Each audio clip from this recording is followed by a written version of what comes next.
kita ngomong, tafsir itu ibaratnya ilmu, ada seninya, bahasanya itu ada seninya. Jadi kalau kita salah tafsir itu malah justru bahaya kan. Betul. Itu tadi yang saya bilang, setelah Ramadan ya udahlah gak usah ngaji gitu kan.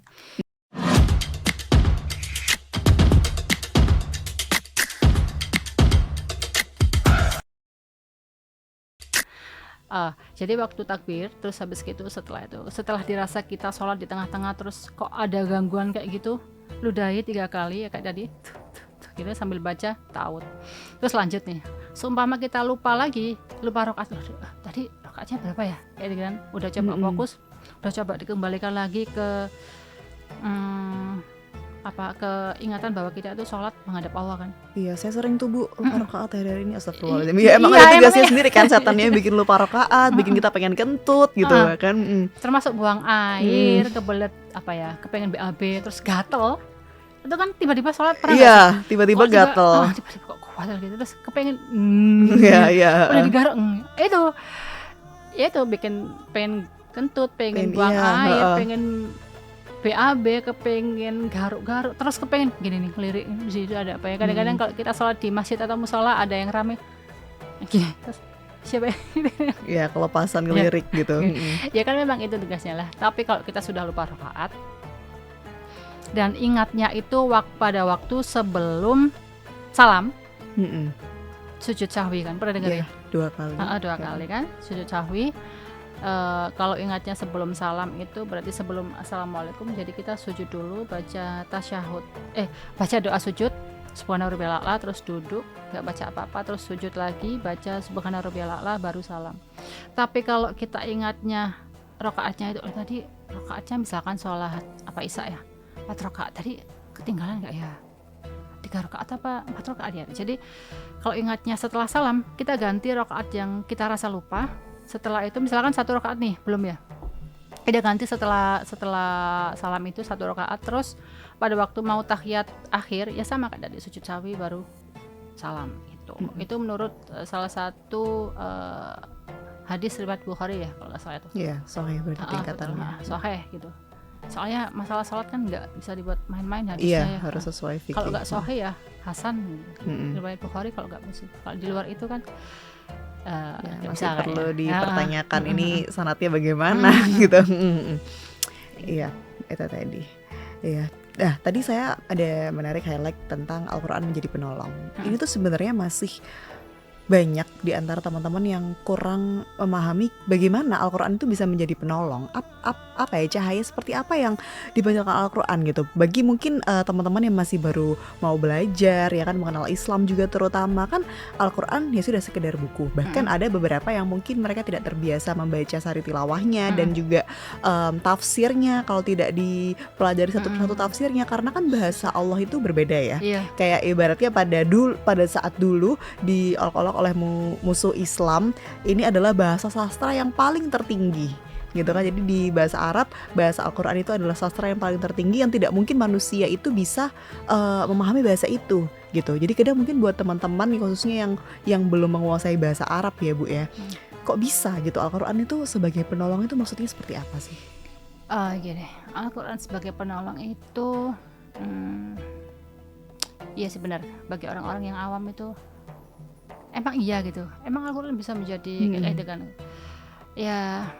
Untuk menjelaskan ke orang-orang awam sendiri, termasuk kita juga sih, itu ya dijelaskan dari awal dulu sih sebenarnya, nggak bisa langsung kan. Jadi kalau secara harfiahnya itu memang tidak dijelaskan bagaimana detailnya kan, cahayanya. Tapi yang pasti ketika kita pasti mati lah. Ketika kita mati itu kan awalnya kita tidak mengetahui bahwa kita meninggal kan, ya kan? Masuk ke dalam alam kubur, bangun seakan-akan kita tuh mimpi gitu. Terus setelah itu datang malaikat, terus ditanya-tanya kan man rabbuka dan sebagainya, terus ditanya tentang kitab Al-Quran itu. Nah di saat itu Al-Quran itu cahayanya itu pasti datang membersamai kita, otomatis itu akan membersamai kita kalau kita memang sering membuka gitu. Jadi dia akan menolong kita dari fitnah fitnah kubur ya. pertanyaan-pertanyaan malaikat yang tidak bisa kita jawab itu nanti akan menjadi fitnah kubur itu. Ngeri sekali ya. Bahkan kalau Al-Quran kita sering baca pun tapi kita tidak mengamalkan itu juga berat. Berarti kita disarankan juga membaca artinya juga ya Bu ya, memahami tafsirnya. Tapi memang lama kan? Iya, lama sekali. Saya pernah coba itu, wow, ternyata ngaji tanpa membaca tafsir dengan membaca Arabnya biasa itu memang cepat kan. Bisa 2 lembar, 3 lembar kan, 4 lembar, bahkan sampai 1 juz bisa kan kalau tanpa arti ya. Terus kalau saya coba pakai tafsirnya itu lama sekali ya. Saya pernah coba ngaji surat Al-Baqarah itu saya baca satu persatu. Jadi per ayat saya baca satu lembar itu selesai, baru saya baca tafsirnya kan. Lama ya ternyata. Makanya banyak orang-orang yang hanya sekedar membaca, mungkin termasuk kita ya, hanya sekedar membaca tapi tidak mendalami makna. Mendalami makna itu pun tidak bisa langsung benar kata tadi. Tafsir itu tidak semudah kita ngomong. Tafsir itu ibaratnya ilmu, ada seninya, bahasanya itu ada seninya. Jadi kalau kita salah tafsir itu malah justru bahaya kan. Betul. Jadi kita ketika kita membaca itu ya usahakan kita mengerti dan menjalaninya itu sesuai apa yang kita pahami. Tapi kalau memang misalkan kita tidak paham dengan apa yang kita baca, lebih baik lari ke guru. Entah itu guru ngaji atau guru yang memang dia spek di bidang tafsir. Sampai di kuliah saya dulu ada yang namanya jurusan tafsir hadis dan tafsir hadis sendiri, tafsir Quran sendiri. Iya. Jadi dibagi dua. Hadis, mustalah hadis bukan ya? Jadi itu mustalah hadis itu tetap akan dipelajari di bagian hadis. Beda lagi berarti tafsir hadis sendiri, mustalah hadis sendiri. Enggak, mustalah hadisnya masuk di prodi ilmu hadis tadi. Ilmu Al-Quran sendiri, ilmu hadis sendiri. Jadi kalau mempelajari ilmu Al-Quran sendiri, hadis sendiri iya. Jadi kalaupun itu pun hadis dipelajari, itu hadis berdasarkan sanadnya, hadis apa aja, hadis berdasarkan matanya itu nanti apa aja, hadis berdasarkan perawi, tahu perawi kan? Iya. Berdasarkan perawi itu bagi teman-teman yang belum tahu, perawi itu orang yang menyampaikan hadis riwayat hadis riwayat siapa nanti ketemunya siapa, itu jadi matan itu kan isi hadis itu kan. Lah itu tadi sampai dibahas seperti itu, saking dalamnya Al-Quran itu tadi. Makanya sempat ada sampai kajian tafsir Quran kalau di TV ya, kultum tentang tafsir Quran dan tafsir kalau hadis jarang ya, tafsir Qurannya ya kan dibacakan. Untuk hadis yang sering kita dengar Bukhari dan Muslim aja itu kita sendiri kadang perlu untuk dibacakan, perlu dibacakan atau perlu mendengar dari orang yang memang benar-benar paham. Iya. Karena kadang-kadang kita mendalam itu pun kadang keliru gitu loh. Jadi makanya kita harus tanya untuk mengerti bagaimana tentang isi dari apa yang sudah diberikan kepada kita oleh Allah, yang diberikan kepada kita. Nah, jadi cahayanya yang dimaksud itu ya nanti cahaya apa ya, kalau digambarkan itu susah sekali ya. Ibaratnya kalau cahaya lampu itu kurang terang sepertinya. Sama seperti cahayanya Rasulullah, kalau kita gambarkan kan tidak pernah ada yang bisa menggambarkan seperti apa. Betul. Entah itu seperti cahaya lampu atau seperti apa. Tapi kalau kita pikir-pikir, kehadiran Al-Quran itu jelas nanti lebih menerangi seperti cahaya lampu yang ada di rumah-rumah kita kan, karena dia menjadi teman, menjadi apa ya, ibaratnya tameng kita ketika berhadapan dengan malaikat ketika di dalam alam kubur. Jadi ketika kita tidak pernah gini, jadi ibaratnya Al-Quran itu kan teman. Jadi ketika kita tidak pernah berteman dengan dia, tidak pernah menyapa dia, tidak pernah say hello lah kayak gitu kan, tidak pernah dibuka atau tidak pernah dibaca artinya, Al-Quran kan akan asing kan dengan kita. Sama dengan kita kalau berteman siapa ya kan kayak gitu kan. Jadi dia tidak akan bisa menjadi saksi bahwa kita pernah membaca pernah membaca Al-Quran dan pernah membaca isinya kan? Gitu kan. Jadi kan nanti mata ini kan juga termasuk akan menjadi saksi juga bahwa kita itu pernah membaca Al-Quran kan. Jadi kan kayak gitu kan, semua kan nanti bersaksi. Iya, seluruh anggota tubuh kita akan bersaksi. bahkan barang-barang yang kita miliki pun juga akan Baju, bersaksi. Iya. Gitu. Betul. Oke. Iya, benar sekali. Bahkan ya ini ya, keistimewaannya Al-Qur'an itu sudah terlihat jelas ya, bahwa untuk menerjemahkannya aja butuh ilmu khusus gitu ya. Ini bukan dari ilmu-ilmu manusia. Dan saya juga tertarik dengan satu sifat Al-Qur'an ya Bu, yang saya pernah tahu dan pernah pelajari. Ketika kita buka, misalkan seseorang dalam kondisi yang tidak baik-baik aja gitu kan, atau mungkin dalam keadaan yang terpuruk dan lain sebagainya, butuh petunjuk. Ketika kita buka, Al-Qur'an tuh punya satu sifat yang itu langsung relate gitu. Dan itu sifat ini yang disebutkan sama Ustadz Ari Hidayat ya, itu sifat yang hanya dimiliki oleh Al-Qur'an. Betul. Iya. Tidak dengan kitab-kitab lain ya, bukan bermaksud untuk memang ya. Jadi memang gini, jadi ternyata yang hanya, kita kan agama macam-macam ya. Islam kan agamanya macam-macam. Kok Islam?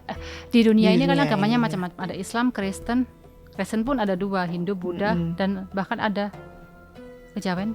Iya, kejawen juga ada ya. Ada yang menyembah matahari dan lain sebagainya pun juga ada juga, ya kan.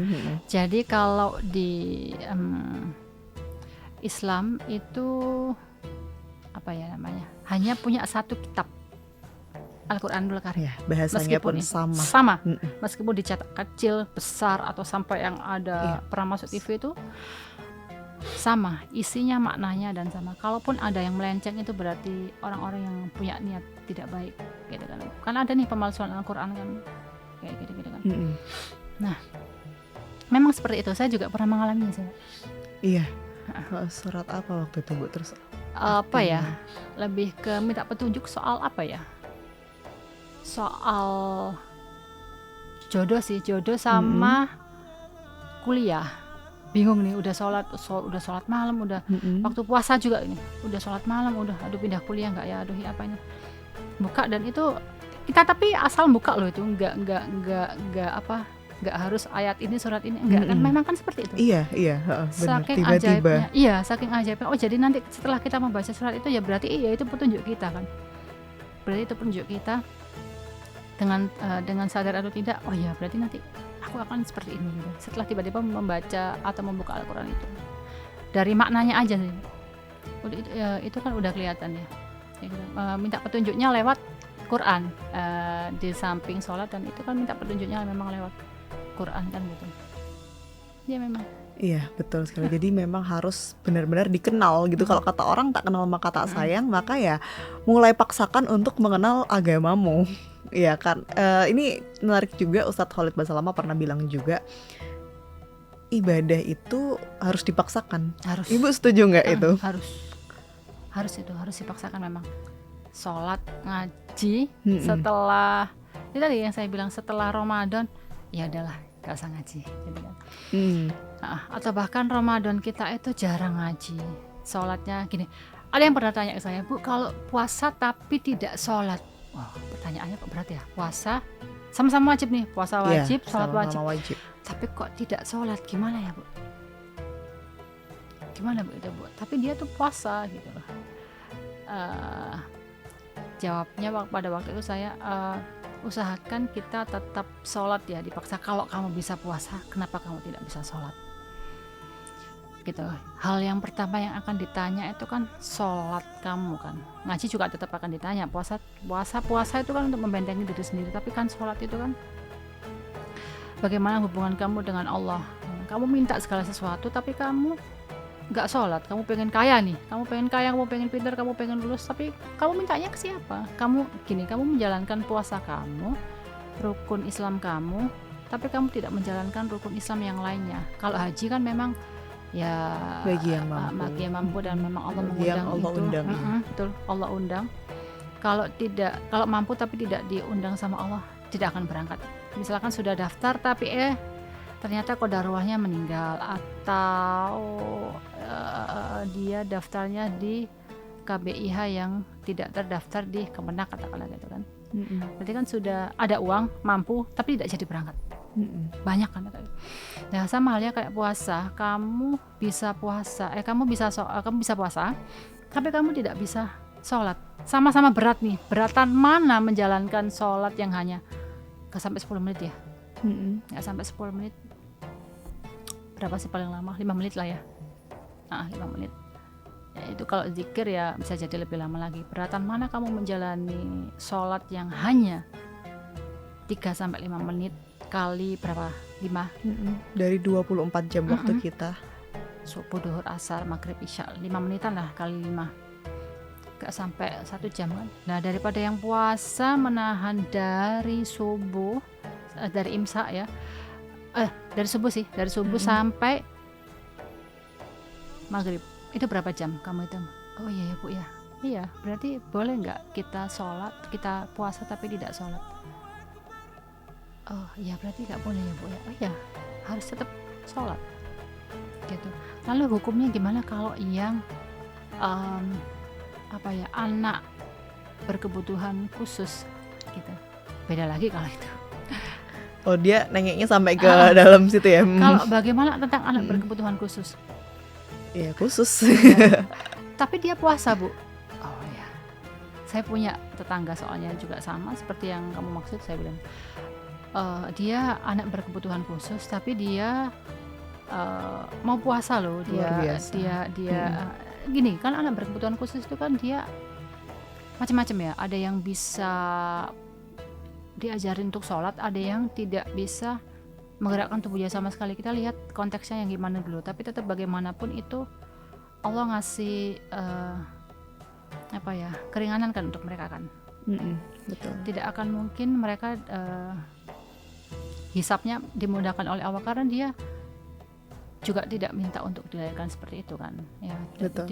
Tidak minta dilahirkan untuk tidak mengetahui apapun, tidak minta dilahirkan untuk ABK. Jadi kalau ada orang atau anak yang sampai dia mengalami ABK tapi dia masih bisa puasa, tidak apa-apa, justru bagus. Justru orang tuanya luar biasa bisa mendidik dia sampai dia bisa melaksanakan puasa loh, kuat loh sampai maghrib loh, tidak puasa duhur loh gitu.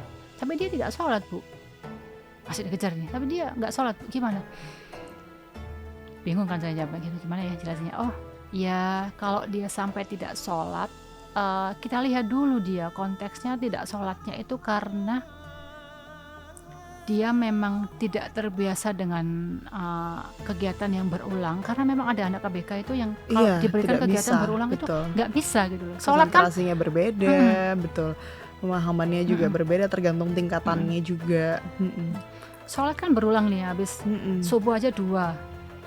Kalau syukur-syukur dia bisa sholat ya nggak apa-apa. Tapi kalau tidak bisa, tidak usah dipaksa.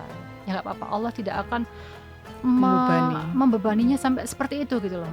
Tidak akan hisapnya juga tidak seperti kita ya. Bukan berarti kamu minta dilahirkan seperti itu dan dia dilahirkan seperti itu, ya tidak. Tapi ya sudah garisnya seperti itu ya. Kalau memang dia melaksanakan sholat dan puasanya bisa, nggak apa-apa. Tapi kalau nggak bisa, ya sudah, tidak usah ditanyakan. Kita lihat dulu konteksnya yang ABK yang seperti apa, kebutuhan khusus yang seperti apa. Jadi tetap tidak apa-apa. Oh gitu. Jadi ya gitu. Jadi baru bisa paham kayak gitu.